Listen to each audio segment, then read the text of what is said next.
July 16, 1969, Apollo 11 blasted off from the Kennedy Space Center carrying 3 astronauts on its perilous journey to the moon.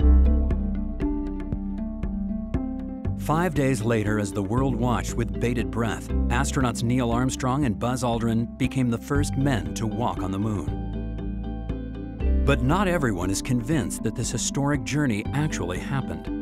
Over the past 40 years, numerous theories have called into question the photographic evidence that has captivated the world.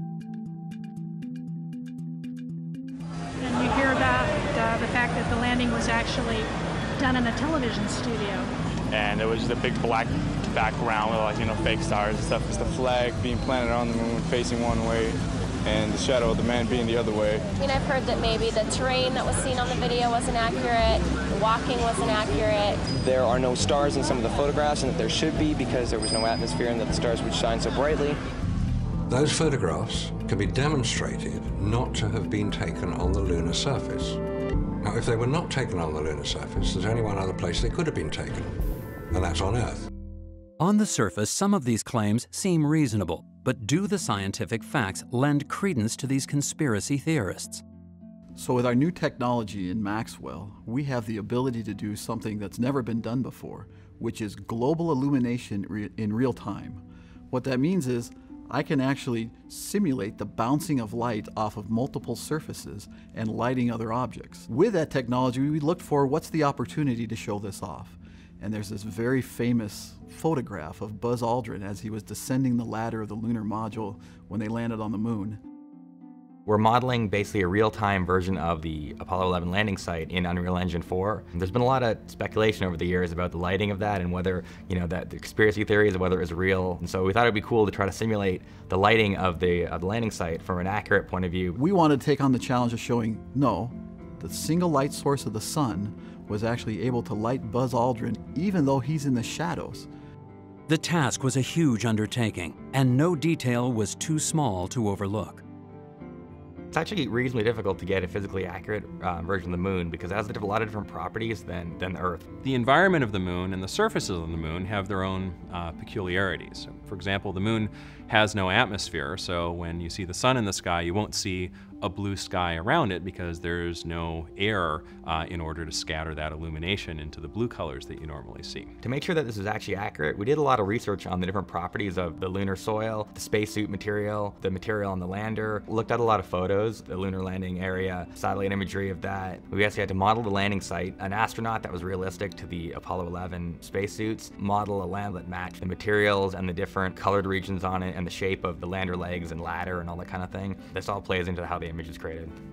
After the painstaking process of getting every detail modeled in 3D, the team then had to create a physically accurate lunar lighting model. Well, we have a bunch of different modes that you can adjust in the demo, sort of as a progression through the technology. And the first mode is basically showing it how it would be if there was no indirect light or no bounce light at all. So basically no global illumination.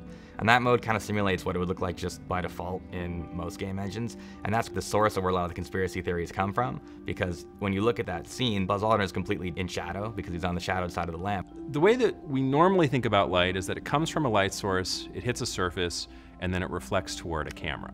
But actually, light's more complicated than that because it doesn't just bounce straight to a camera, it also bounces and hits other parts of the scene. These interreflections make up a lot of the illumination content. The next step is basically adding additional point lights to simulate light bounced off of surfaces, and that just has to be placed by a human. And so if we enable that mode, you can see that it doesn't look very realistic at all. The next mode uses Maxwell's new rendering operations to render a more accurate view that actually does take into account spectral reflections, bounce light off the ground. But even after the light was modeled using Nvidia's voxel-based global illumination, the image still did not look right. Part of the challenge was we've got to get the surface reflection of the moon dust, we got to get the reflection off of the lunar module. We got all of that in place and properly modeled, we thought, but the image still didn't look quite right. There was some additional light source that was just missing. Turns out we found a clip of videotape that was shot from the other side of the ladder. As he's coming down the ladder from the opposite side, there is a huge glowing bright white light. And as we analyzed that video a little more, we realized it's Neil Armstrong himself. The bright white space suit that he was wearing reflected all that sunlight off of him and back onto Buzz Aldrin.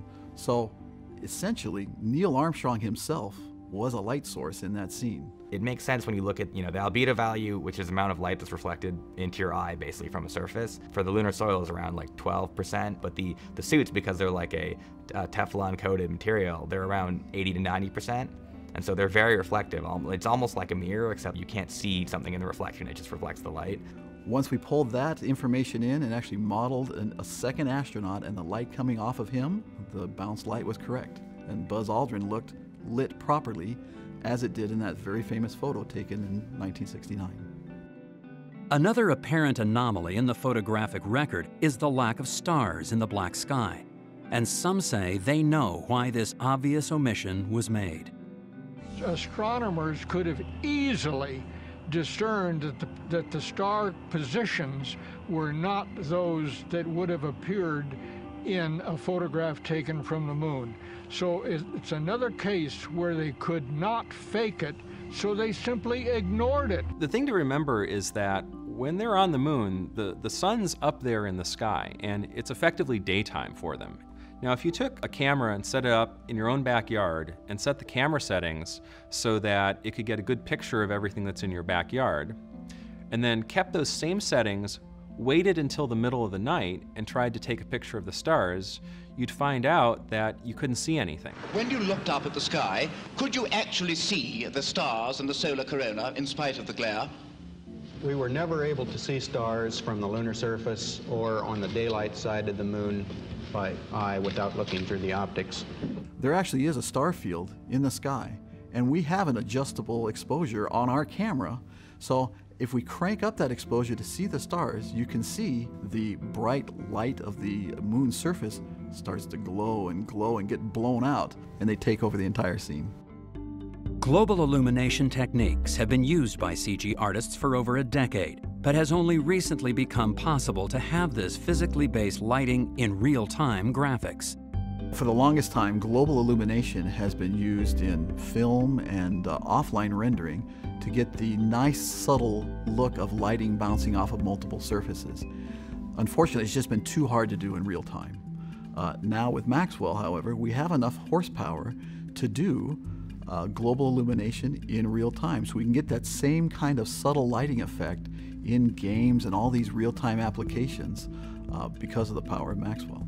Maxwell makes this possible because in order to do the global illumination, we have to produce a voxelized version of the scene. And Maxwell is actually very efficient at doing multiplanar rendering, which is required to do this.